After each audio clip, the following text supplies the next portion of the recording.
Hi guys and welcome back. In this tutorial, I'm going to show you how I render my drawings and the effects I use to transform my artwork from this to this. So let's start. I just want to mention that I'm a self-taught artist. I haven't studied art formally or taken any art courses.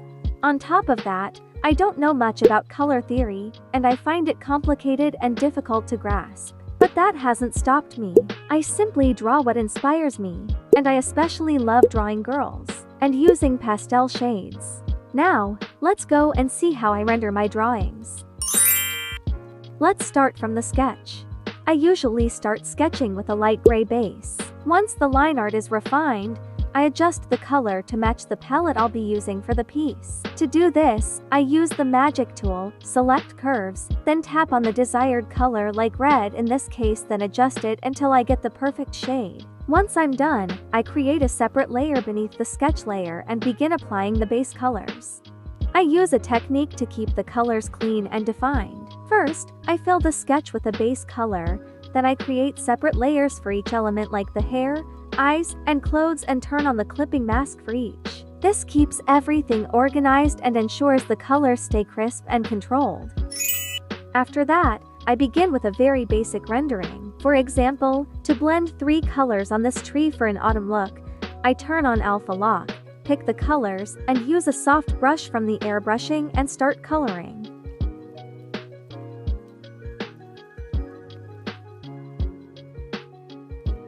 I use the same technique for shading the hair. I turn on alpha lock, then begin shading. Using the base hair color, I choose a darker tone for the shadows and a lighter tone to add highlights at the top and along the edges. Then, I use the smudge tool to blend the colors and make them look more natural. For this step, you can choose either airbrushing or inking brushes.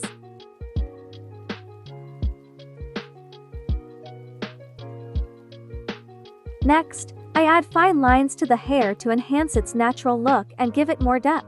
To shade the skin, I create a layer above it, turn on the clipping mask, set it to multiply mode, and use the base skin color. With the brush opacity lowered, I begin adding the shadows. I shade areas under the hairline, along the jaw, the neck, inside the ears, and between the fingers.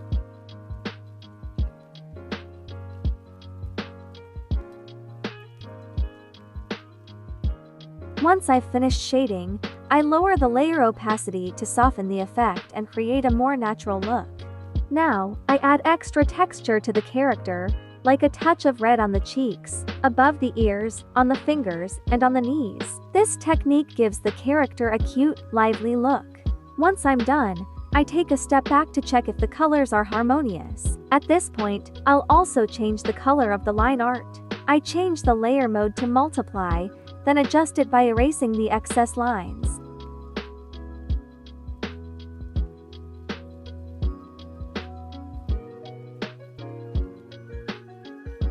Now, I start adding shades to the character. To do this, I create a layer above the clothes layer and set it to multiply mode. Then, I choose a darker tone of the color I want to shade and begin adding shadows. I use the same technique to add texture, just like I'm doing here with the blouse.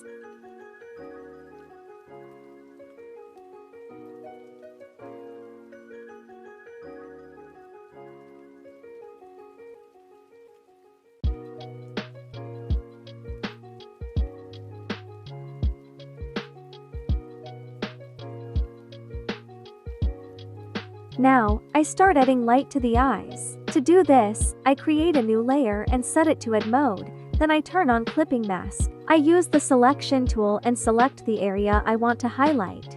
I choose a soft brush and start adding light to the eyes, using a light yellow for this effect.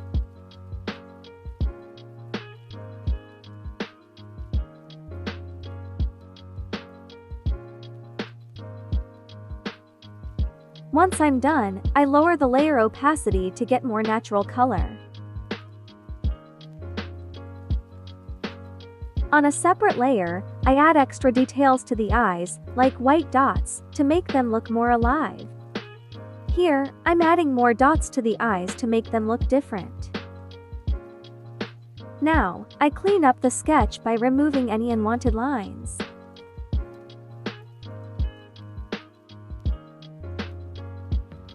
Once I'm done, I copy the entire sketch by tapping the screen with 4 fingers, selecting Copy All, and then choosing Paste to place the whole sketch on a separate layer. Now, I select all the layers and group them together, then hide the group to begin rendering the entire sketch I copied earlier. Now, I proceed with the final rendering. I create a layer above the sketch layer and begin adding the extra details that the sketch is missing.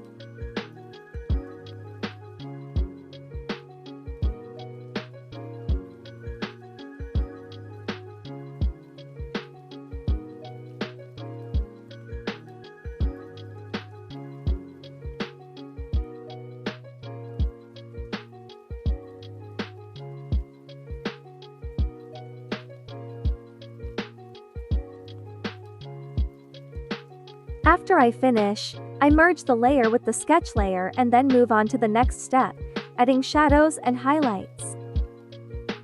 To add lights, I create a layer above the sketch layer and set it to add mode, then I turn on clipping mask.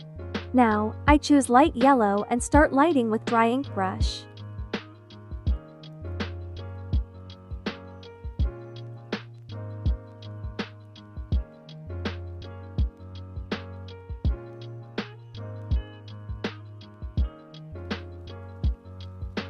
Another way for adding lighting is by using the selection tool. First, select the area, then use a soft brush to gently paint in the light.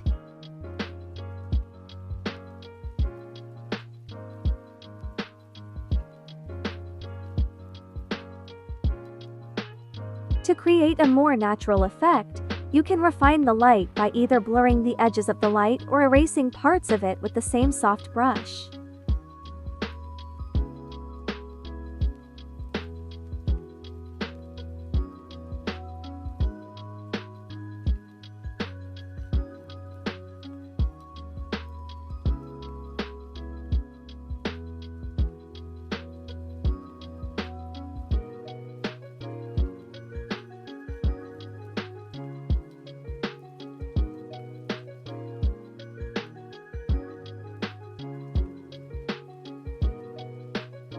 After finishing the lighting, I apply shading using the same technique with a different color. For shading, I use a light purple.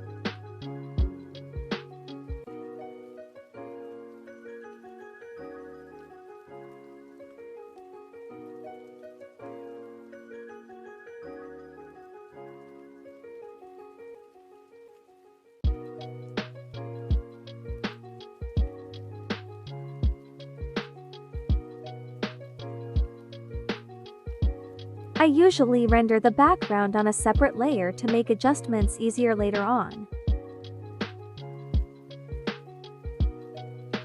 I also add special effects to the background, like blurring certain areas and enhancing the visibility of key elements, as I'm doing here. I enjoy using this technique when drawing full scenes to create more depth and focus. Once the drawing is complete, I make final adjustments by refining the colors. I use the magic tool, selecting color balance and curves to fine-tune and enhance the overall color palette. I also adjust the noise, sharpen, and add bloom effects, without following a specific method. I make these tweaks based on what looks best for the sketch and the color palette. Once I'm done, I save the image as PNG. And that's it. Hope you enjoy watching, guys. If you have any questions or suggestions for the next video, please write them in the comments below. See you soon. Bye.